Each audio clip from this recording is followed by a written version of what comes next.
जंगल की कहानी, वन का रहस्य। गहरे रहस्यमय जंगल के बीच प्राचीन पेड़ था जिसे कल्पवृक्ष कहा जाता था।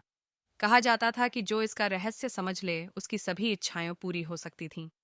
लेकिन इस जंगल में कदम रखने की हिम्मत बहुत कम लोगों में थी। एक लालची शिकारी जंगल में घुसा। वह न केवल जंगल का संतुलन बिगाड़ने की कोशिश कर रहा था, बल्कि पेड़ों और जीव जंतुओं को क्षति पहुंचा रहा था। उसके बाद से इस जंगल को जादुई माना जाने लगा। एक जिज्ञासु लड़का अर्जुन इस कहानी से भयभीत होने के बजाय मंत्रमुग्ध हो गया। अर्जुन ने कल्प वृक्ष के रहस्य को जानने का निर्णय लिया। साहस और रोमांच का यह सफर अब शुरू होने वाला था।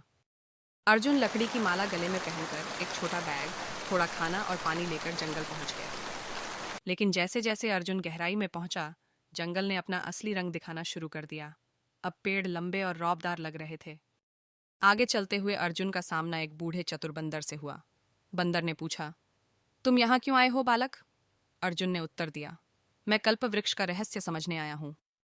बंदर मुस्कुराया और गंभीर स्वर में समझाया, यह जंगल केवल प्रदर्शनी नहीं है। अगर तुम्हारा उद्देश्य नेक और ईमानदारी से भरा है तो जंगल तुम्हें अपने रास्ते पर बढ़ने का अवसर देगा, वरना यह जंगल तुम्हें हमेशा के लिए खो देगा। बंदर की बातों ने अर्जुन के रोमांच को ज्ञान में बदल दिया। यहाँ केवल उत्सुकता नहीं, बल्कि उद्देश्य और अदृश्य रिश्तों को समझने की योग्यता चाहिए थी। जंगल में आगे बढ़ते हुए अर्जुन ने वह देखा जिसने उसकी सोच को बदल दिया। उसने जानवरों और पेड़ों के बीच ऐसा तालमेल देखा जो उसे पहले कभी समझ नहीं आया था। हिरण पक्षियों का मार्गदर्शन कर रहे थे ताकि वे ऊंचे पेड़ों के फलों को आसानी से खा सकें। बंदर अपनी टोली के साथ कमजोर जानवरों को भोजन इकट्ठा करने में मदद कर रहे थे। पेड़ों और पौधों ने भी अर्जुन को चकित कर दिया। वे केवल प्रकाश और जल का आदान प्रदान नहीं कर रहे थे, बल्कि वे अपने आसपास के जीवों की जरूरतों को पहचान रहे थे और उन्हें पूरा करने में मदद कर रहे थे। यह अनुभव अर्जुन के लिए एक सबक था। हमें केवल खुद का भला नहीं सोचना चाहिए। हर जीव और प्रकृति के हर तत्व में आपसी सहयोग का महत्व छिपा है। दिन ढलते ढलते मुश्किलों और रोमांच से भरी लंबी यात्रा के बाद अर्जुन आखिरकार कल्पवृक्ष तक पहुंचा। जैसे ही उसने पेड़ को देखा, पेड़ ने धीमे और गहरे स्वर में पूछा, बताओ बालक, क्या है तुम्हारा उद्देश्य?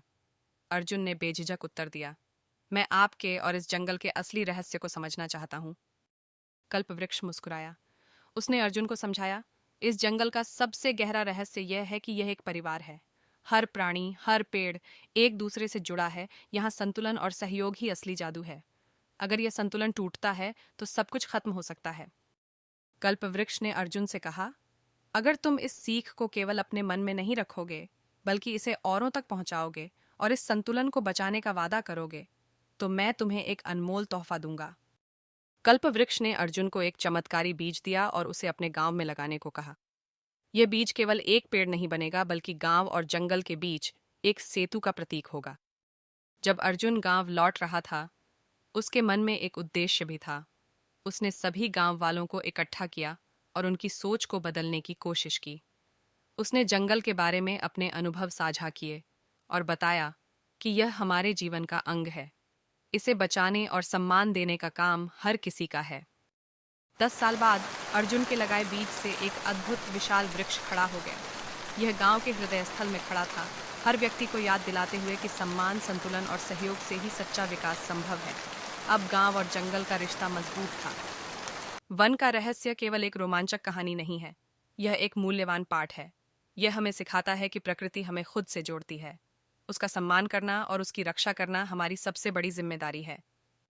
सहयोग, सम्मान और संतुलन जीवन के सबसे गहरे रहस्यों को उजागर करते हैं।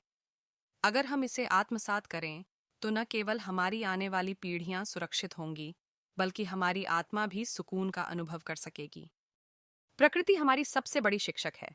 इसकी सुरक्षा और सम्मान करना हमारा कर्तव्य है। आखिरकार यह जंगल, यह जीवन और यह धरती एक परिवार ही तो है। If you this, please comment, share and subscribe this channel. Thanks for watching.